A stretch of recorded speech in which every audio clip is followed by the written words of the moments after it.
किसी घने वन में मदोत्कट नाम का एक शेर रहता था। उसके 3 विश्वस्त सेवक थे, बाघ, कौआ और सियार। ये सभी हर दिन अपने राजा के लिए शिकार ढूंढते और उसकी सेवा करते। एक दिन जंगल में एक ऊंट आ पहुंचा।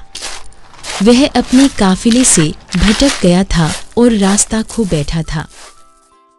अरे, यह कौन सा विचित्र जीव है जो हमारे इस जंगल में चला आ रहा है? जाकर पता लगाओ, यह वन का प्राणी है या ग्राम का। स्वामी, यह ऊंट ग्राम्य प्राणी का है और आप चाहे तो आपका भोजन भी हो सकता है। नहीं, मैं अपने यहां आने वाले अतिथि को कभी नहीं मारता।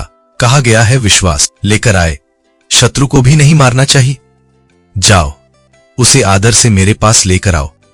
सभी ने मिलकर ऊंट को सम्मानपूर्वक शेर के पास लाए। महाराज, मैं कथनक हूं और अपने साथियों से बिछड़कर भटक गया हूं। ठीक है कथनक, तुम डरो मत। आज से तुम यहीं हमारे साथ निर्भय होकर रहो। उस दिन से बेचारा सीधा सादा कथनक ऊंट शेर के धूर्त सेवक मंडली के साथ रहने लगा। कुछ दिनों बाद शेर का एक भयंकर हाथी से युद्ध हुआ, जिसमें हाथी के दांतों के प्रहार से शेर बुरी तरह घायल हो गया और वह चलने फिरने में असमर्थ हो गया। अब जब शेर शिकार नहीं कर पा रहा था तो शेर के साथ साथ उसके सेवक बाघ, सियार और कौआ भी भूख से तड़पने लगे। जाओ तुम लोग और किसी ऐसे जीव को खोजो जिसे मैं इस अवस्था में भी मारकर तुम लोगों के लिए भोजन का प्रबंध कर सकूं। शेर के कहने पर चारों भोजन की तलाश में निकलते हैं, पर उन्हें कुछ नहीं मिलता।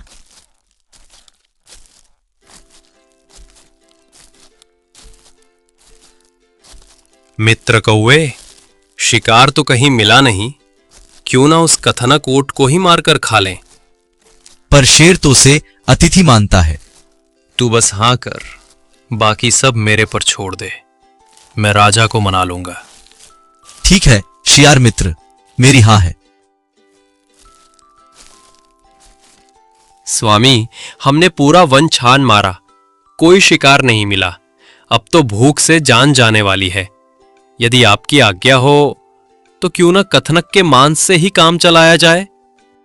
नहीं, मैंने उसे पनाह दी है, मैं अपने आश्रित को नहीं मार सकता। पर स्वामी, यदि आप भूखे मर जाएंगे तो उसका क्या होगा? वो भी तो आपकी सेवा चाहता है, आपकी आज्ञा ही उसका धर्म है। ठीक है, पर ध्यान रहे, मैंने सीधे कुछ नहीं कहा। शेर के हाँ करते ही सियार तुरंत बाघ और कौवे को बुलाता है। बेचारा ऊंट भी उनके साथ आता है, जो इस स्थिति से बेखबर था। तुम सभी को कुछ मिला कि नहीं मिला? नहीं स्वामी, कुछ नहीं मिला। स्वामी, आप मुझे मारकर अपनी भूख मिटा लें। धत स्वामी, इसके नाखून तेज है, ये अभक्ष्य है। तो फिर स्वामी, आप मुझे खाकर अपनी पेट भर लीजिए। चुप। नहीं स्वामी, ये तो छोटा सा है, इससे क्या होगा? और तो और इसकी मांस भी बहुत कठोर है। एक एक करके सबने नाटक किया कि वे अपनी जान देने को तैयार हैं, पर हर बार वे एक दूसरे की कोई न कोई खामी बता देते। अंततः बेचारा कथनक ऊंट भी भावुक होकर शेर के पास जाता है। स्वामी, ये सब आपके लिए उपयुक्त नहीं। आप मेरे शरीर से ही अपनी भूख मिटा लीजिए। मुझे इस त्याग से दोनों लोकों की प्राप्ति होगी। कथनक के इतना कहते ही बाघ और सियार बिजली की फुर्ती से उस पर झपट पड़ते। बेचारा ऊंट दर्द भरी चीख के साथ जमीन पर गिर पड़ता।